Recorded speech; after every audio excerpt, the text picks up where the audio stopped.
Pimblett has been a permanent part of the UFC roster for 3 years. During that time, he showcased many of his talents and impressed the public with his signature approach to every fight. Specially for you, we will overview 5 performances in the baddie's career when he went into berserk mode. Number 5. Alexis Savvidis. Every person has their own definition of berserk mode. When some people hear these words, they imagine a merciless and tireless Robbie Lawler who with a bloodied face goes forwards and fights till the last breath of his victim. For others, it's an image of a fighter who never gives up and who doesn't care about winning or losing, as they are interested in the process and full commitment throughout the fight. Justin Gaethje is a great example of that. However, in our opinion, berserk mode is when a person gets into a so-called zone. He or she knows that everything goes as it should, almost like according to the scripted and rehearsed scenario. And on top of that, strive to finish the fight on their terms. So, let's begin. That is up there with the best feelings in the world. With me team, they're in the crowd, celebrating with me mates and me family. Winning that belt's probably one of the best things that's ever happened in my life. One of the biggest moments in my career by far, but it was the fact that I was celebrating it there with all my friends, my family, my team. That was what made it special. In September of 2016, the Scouser managed to conquer the Cage Warriors Featherweight Championship. After the first successful defense, he lost this title and a streak of 9 vivid victories. It was related to injuries and health issues that accumulated due to exhausting weight cuts. All of you know very well about Paddy Pimblett's metamorphosis that he demonstrates in every camp. We mean he's turning from a puffy Mr. Nice Guy into a jacked and shredded fighter who is ready to break into the cage as soon as possible. However, it took the Liverpudlian some time to recover. He managed to come back only in February of 2018 and competed in his hometown at the lightweight division. His opponent, who was supposed to help him get back into the title picture, was Alexis Savvidis, and the fight itself was held at the promotion's 90th event. Someone else, know what I mean? Last few fights, it hasn't been me. I'll be honest, when I fought Johnny Frazier, if that wouldn't have finished in the first round, I might have looked like a bag of shit in that fight as well, but I got him out of there nice and fast. We decided to start today's video with this fight for one simple reason. Our hero showed true beauty in terms of technique and professional mastery. The baddie managed to show not only his offensive qualities, but also defensive, we mean his ground game.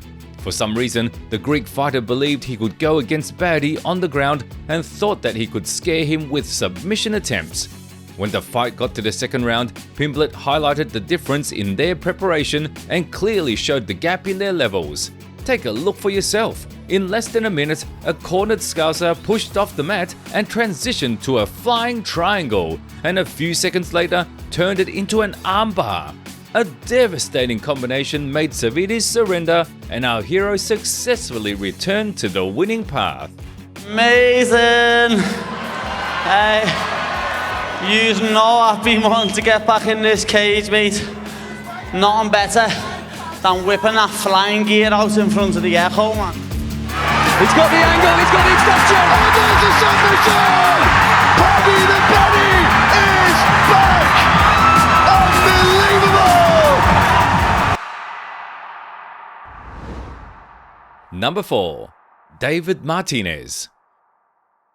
It's been that long out the cage, nearly 19 months now, over 18 months, and I just wanted to get back in, you know what I mean? I wanted to get hit in the face, and I wanted to hit someone in the face, you know what I mean? I was sick of just sparring in the gym, but it went perfect, you know what I mean? I've come out unscathed, they haven't got a mark on me. I think I took one left hook, he hit me with it and he woke me up, you know what I mean? I'm a bit lazy at first, hit me with a left hook and woke me up, and then from there on it was just me, you know what I mean? Now let's overview the farewell performance of Paddy Pimblett in Cage Warriors. By March of 2021, the Scouser was coming back after recovering from small injuries again. He hasn't competed in the octagon for a year, and he couldn't wait to shine in front of his home crowd like in the good old times. Moreover, his contract with Cage Warriors was about to expire after this fight, and open sources stated that in case of a victory, the baddie would go to conquer the world's best league. Either way, the fighter himself didn't want to get too far ahead and was focused on the upcoming 122nd tournament, where he was getting ready to dispatch the Italian. Yeah, I'm thinking I'm going to knock him out or TKO him, but as I said, lad, no matter where the fight goes, I'm better than him, so if he tries to take me down, I can see myself submitting him. If he tries to take me down, I can see myself knocking him out. If he tries to stand with me, it'll be a one-sided beatdown for a few minutes till he gets finished. All that the Liverpudlian wanted became possible after 1 minute and 37 seconds from the start of the fight. That's how much time Pimblett needed to finish David Martinez via submission choke and get another finish on his record.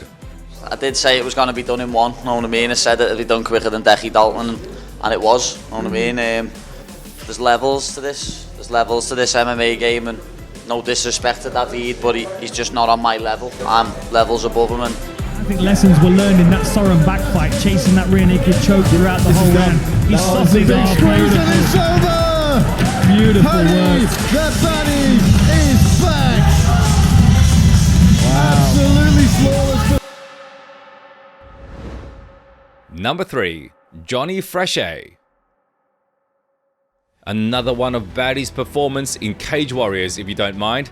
We already touched on Pimblett conquering the featherweight title today, but only to move to another fight of his. And now we would like to overview this fight in more detail to remember the moment of a long-awaited triumph.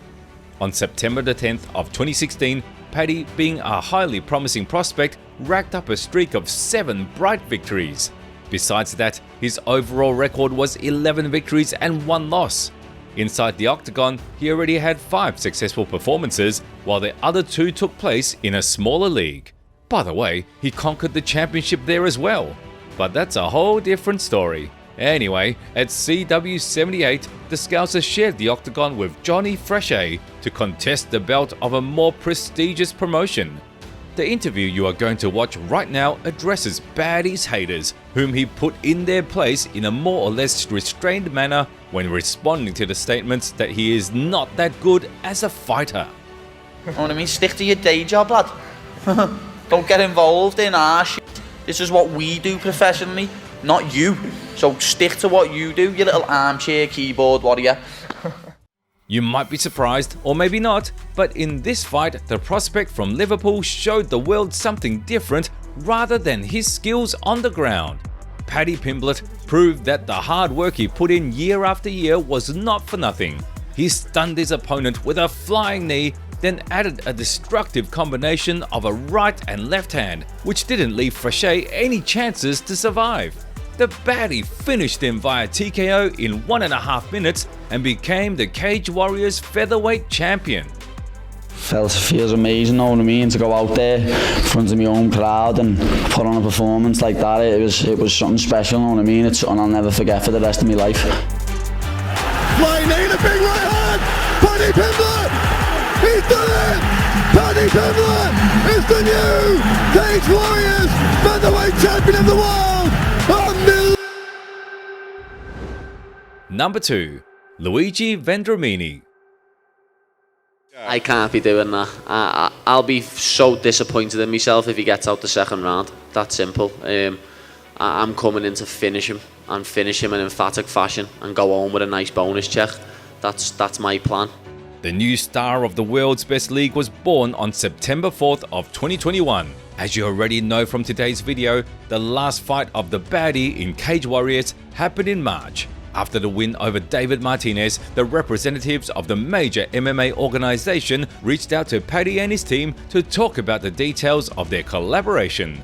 In the end, it led to our hero having a full-blown debut in less than half a year since the negotiations took place. At UFC Fight Night 191, Pimblett entered the octagon to beat the Brazilian in a spectacular fashion. Perhaps what's more important and significant in Paddy's career and life than him winning the belt in Cage Warriors is namely his debut in the world's best league. It is clearly based on his determined approach and the technique he brought with him in the cage. When the bell rang, the Liverpudlian once again utilized his striking skills, which completely destroyed Luigi Vendramini. We say it as it is, guys. Already in the last minute of the first round, the Scouser knocked him out with a combination of vicious and devastating punches. It's hard to imagine a better debut performance. What did I tell you, Mike? Me and you will be having this conversation after the first round finish. And what happened? You know me saying, lad, I'm a Scouser. We don't get knocked out. Oh, he's a fire! Oh! The big right hand! Oh, my goodness! The runs! Oh! Paddy Pimblett has done! He is a fighter debut! Number 1. Bobby Green. And a no less bright finale of today's compilation is the latest performance of Paddy Pimblett in his professional career. By July of 2024, the prospect from Liverpool was on a streak of 7 victories, 5 of which were earned in the world's best league. On December 16th of 2023, the baddie beat the legendary Tony Ferguson, which allowed him to claim his rights on breaking into the coveted top 15 of the lightweight division. By that time, Bobby Green, who eventually changed his name to King, was ranked number 15.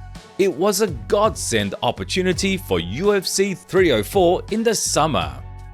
A clash of 2 generations, experience against youth, you get it. On top of that, these two already had a trio of understatements in the span of the last couple of years. An opportunity to settle things down came just at the right time, and they capitalized on it to the fullest extent. I just can't wait to punch Bobby's head in and take the ranking, know what I mean? Not just get handed the ranking, take the ranking. So, what was said was done. Paddy Pimblett delivered an exemplary performance which not only helped him to get back in the center of attention, but also paved his way into the rankings of the best lightweights in the world. A masterful triangle with an armbar completely dismantled Green. What's more notable is the fact that the last time King Bobby lost via submission choke was more than 10 years ago. This further shows the exceptionality of our hero and his prospects in the near future. And the armbar is ready, it's going to be done! There it is! It's done! Paddy Pimblett by submission in round 1! He chokes King Green out cold! Leave your opinion in the comments below. Don't forget to subscribe to the channel so you won't miss the new videos. And of course, hit the like button if you enjoyed this one. See you soon.